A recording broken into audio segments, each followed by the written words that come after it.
Good afternoon, good morning guys, how are you? Sorry, I'm a bit left behind, a bit stuck here. Right, here we have a inbox review. Now, this has just been released, as we all know. There's been a bit of hype around Airfix releasing, 1/35 scale, if you can see that there. Yep. Now, there's been talk, of course, are the Atelieri, are the Academy reboxings, Until I actually hear it from these themselves or whoever in the know, I shall just say that it's a new kit from Airfix for this review. Now, at the minute, they've released so far a Tiger tank, a Stuart tank, and this. This is the German light tank Pz.Kpfw.35. You get two call-outs with it, which are quite nice. It's in 1/35 scale, as we've said. And it's by Airfix. Now, I know that Airfix have got a whole line of new 1/35 scale tanks ready to come out. So, this is one of the first ones out. So let's give it a go and see what it's like. It might be total crap, and it might be really good. So let's have a look, eh? So, that's the box art. As you can see, it's quite nice. It's not too bad. Down this end, you get all the bump in different countries, languages about what to do and what not to do with it. That end is exactly the same as that end. The kit number is A1362. It's in 1/35 scale. And then on this end, which is weird because it's upside down, you have the colour call out again, and also the numbers for the paint charts that you need, and a bit of information about the actual vehicle. The two call outs you get are A, which is a Panzerkampfwagen 35T, and it's of the Panzer Regiment 11, 1 Leichter Division, Poland 1939. Now, I know I've just butchered that, but I take it that must be in, is it Light Division or something like that? And then B is Skoda LT VZ35, and that's of the Slovak Praz 1st Tank Battalion 1941. It's skill level 2, and you get 2 flying hours with it. So, in the box, as we open it up, that's what it looks like. Now, one thing I have noticed straight away is, we all know Airfix are terrible for putting everything together in one bag. They haven't in the 35 kits, Luke, 35 scale kits. So, you get them all separate like so, which is nice. You get an instruction manual, which is like a A3 type thing that's folded up, or,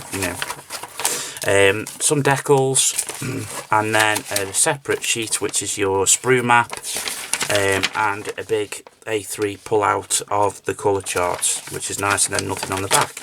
So, as I do my reviews, I shall start with the instruction manual. Excuse me, got a frog in my throat. So, you start off with the box art, and then the information about the actual vehicle at the bottom, Hornby, and then for the best results and everything, it says down here what you should do. Then we come on to it's all different countries, assembly instructions, and then you've got your assembly icon instructions down here. So anybody that's new to modelling, that's looking at this, basically if you get like sort of a weird icon next to the part, the next step in your instructions, if you come back to here, it will tell you what Airfix actually wants you to do and what it means. Okay, so we start with number 1. It's not a bathtub style hull, which is nice, lower hull. So you've got to put all the parts together. You're assembling a couple of bogies here, which is the idler wheel, I think. Yeah, I think it is there.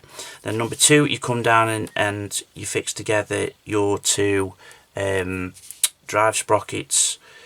Then you come on to doing a couple of the bogies and adding the wheels to them. Then on number 3, you are attaching all the bogies and everything to the hull, and it gives you a bit of a map here of how straight they should be and what they should be like. And then you come down to your link and length tracks, which are nice here instead of the rubber band, but I do quite like the rubber band tracks, I must admit. And you're adding all those onto it, so it will have the sag already in for you if there is a sag. Then we are coming on to number 5, which you're adding the upper hull to the lower hull, and adding the fenders and side skirts on. Then we get a figure. You get two figures, a full figure and a half a figure. So you get the driver, which is quite nice, and then the commander, I take it. And then you're adding all the little extra little bits and bobs onto the tank here, like your machine gun at the front, and that. Then we come on to number 8, where we're adding the fuel cans, extra fuel cans and oil canisters, and the Pioneer tools. Then we're adding the exhausts onto it and a jack. And then number 10, you're adding the main gun to the turret, and the machine gun to the turret. You're adding the hatches on. You're adding the driver, the commander into the hull, into the turret, sorry, and then the turret onto the tank. So 11 steps. Oh no, sorry. Then we come on to number 12. You're adding the tow cable onto there, which gives you the actual size that it wants you to cut, which is quite good. And then you're also adding another tow cable, which is underneath at the back, and again it's giving you the size. And then you're adding a couple more fuel canisters to the back, and then you're done basically, and you're back to the beginning. Okay, so decals, very nice. It doesn't say that they're printed by Cartograph or anything like your aircraft ones, but I take it Airfix must use the same for everything, I would think. So it gives you A version, so if you're doing the A version, and it clearly states the B version here, which is quite good. So it's not all scattered on one sort of sheet, so that's quite nice to see. Then we come on to your extra piece of paper, which is your sprue map. It gives you a guide of where all the parts are. And then you open it up, and in the middle you've got colour call out number 1. And it gives you instructions for the decals and what paints you need.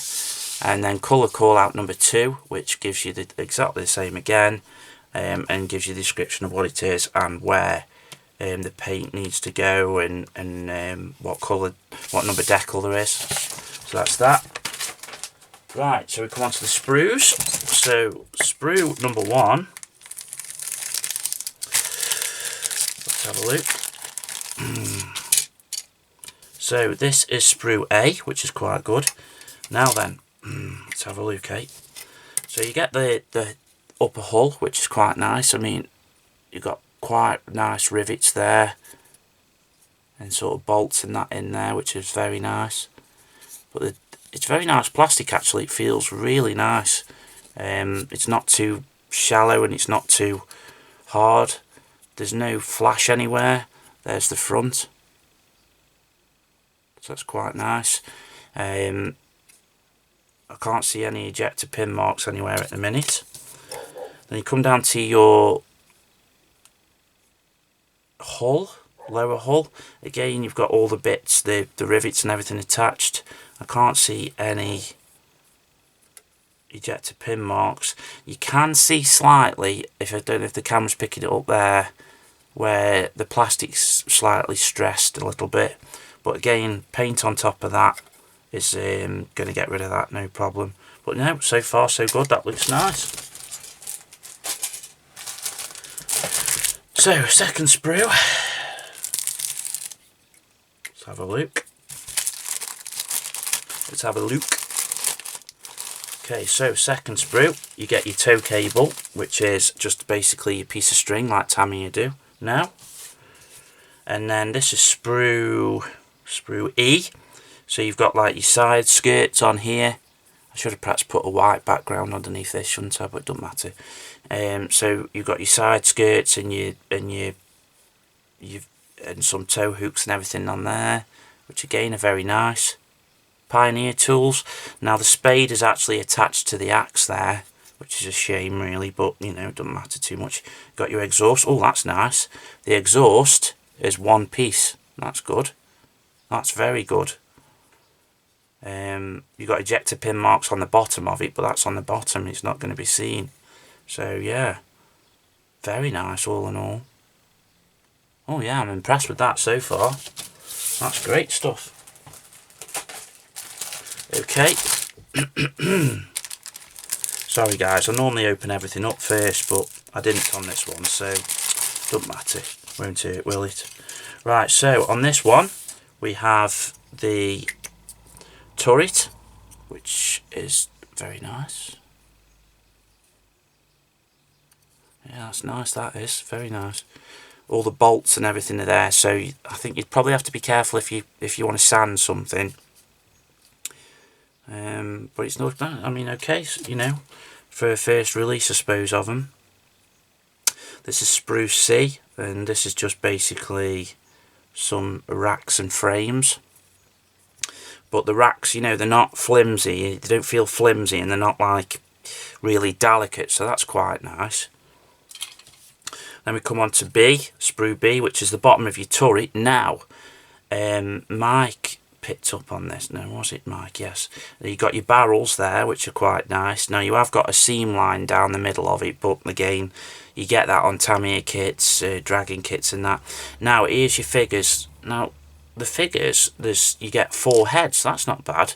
You get 4 different heads. So, let's see if we can get it up. So, yeah, they're not so well detailed, and they do look a bit toyish, to say the least. But you've got different impressions on them, expressions, sorry. Again, they're not great, but they'll do, you know, a bit of clean up and that, and you know, you'd be well away with them. And you've got your different hatches as well here, which is not bad. Now, you perhaps might want to change the gun barrel if you could, because the muzzle on the end is not hollowed out. It's all, you know, filled sort of thing, so that the hatch looks not too bad neither. So all in all, that's okay. Again, remember, we're talking about Airfix's first release of 35 scale. Now, of course, we all know that Airfix are probably one of the oldest manufacturers going. And especially with aircraft. Now, this is sprue F. Now, you get 2 of these, so we'll just look at one. You get another machine gun on the end there, Luke. That's quite nice. That is quite nice, actually, if it'll focus. That's not too bad, is it? You get your tow hooks. And some wheels and dry sprockets. Yeah, the dry sprockets look a bit toyish as well, to be fair. They're not bad though, you know. And then your bogies, I suppose they are. Yeah, all in all, it's alright. It's not great, but it's not bad. And then the last 2 sprues. Got myself a new knife as well. Just fancied a new knife, because I usually use the Swan and Morton ones, but I just wanted to go a bit different. And these are the tracks. So on this one it is sprue G. You get 2, but you've also got H attached to it as well, which is all the oil canisters and water canisters and that. But the tracks are okay. They're not terribly awful, excellent, like, you know, but they're okay. And then on the back, this is the big test. Have they got ejector pin marks on? And no, they haven't, which is great news. Look at them. They are really nice. Now, obviously the guide horns are all filled in, which is a shame. But again, even the single tracks links have got no ejector pin marks on, so that's good. So yeah, all in all, it seems okay for a first attempt by Airfix, I suppose. At 1/35 scale, it's not bad at all. So that's it basically, guys. So yeah, so there's your review of the Airfix's new release 1/35 scale German light tank Pz.Kpfw.35 35T. Yeah, not bad. The kit number is A1362. It's A1362. So there you go, guys. Hope you're all well, hope you'll stay safe, and may the force be with you. See you guys. Bye.